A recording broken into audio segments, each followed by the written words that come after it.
નમસ્કાર મિત્રો, વિડીયોમાં તમારું સ્વાગત છે। જી હા મિત્રો, અત્યારે હાલના મોટા અને મહત્વના સમાચાર સામે આવી રહ્યા છે। તો મિત્રો, સમાચારમાં વાત કરીએ તો મધ્ય પૂર્વના દેશોમાં ચાલી રહેલા તણાવ અને વધતી મોંઘવારીની અસર હવે સીધી આપણા રસોડા સુધી પહોંચી ગઈ છે। ગેસ અને તેલના સપ્લાય પર થતી અસર અને ઓવરબુકિંગની સમસ્યાને જોતા સરકારે 1 મેથી એલપીજી બુકિંગ અને ડિલિવરીના નિયમોમાં કડક બનાવ્યા છે।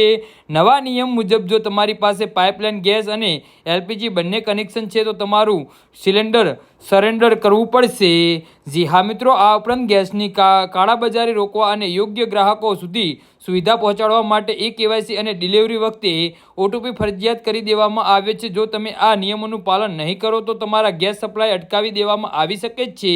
નવા નિયમ દેશભરમાં 1 મેથી લાગુ કરી દેવામાં આવ્યા છે। જો તમારા ઘરમાં પહેલાથી જ પાઇપલાઇન વાળો ગેસ આવે છે તો છતાં તમે એલપીજી સિલિન્ડરનું કનેક્શન પણ ચાલુ રાખ્યું છે તો તમારે હવે એલપીજી કનેક્શન પાછું જમા કરાવવું પડશે। સરકારનું સ્પષ્ટ માનવું છે કે ઘરમાં પીએનજી અને એની સુવિધા છે ત્યાં સિલિન્ડર રાખવાની કોઈ જરૂર નથી। જો તમે સામેથી કનેક્શન સિલિન્ડર નહીં કરો તો તેલ કંપનીઓ જાતે જ તમારો ગેસ સપ્લાય કાપી શકે છે। જી હા મિત્રો, તો આના વિશે તમારું શું કહેવું છે તો નીચે અમારી કમેન્ટ બોક્સમાં જરૂરથી જણાવજો અને અમારી યુટ્યુબ ચેનલને સબસ્ક્રાઈબ કરવાની ભૂલતા નહીં। ધન્યવાદ।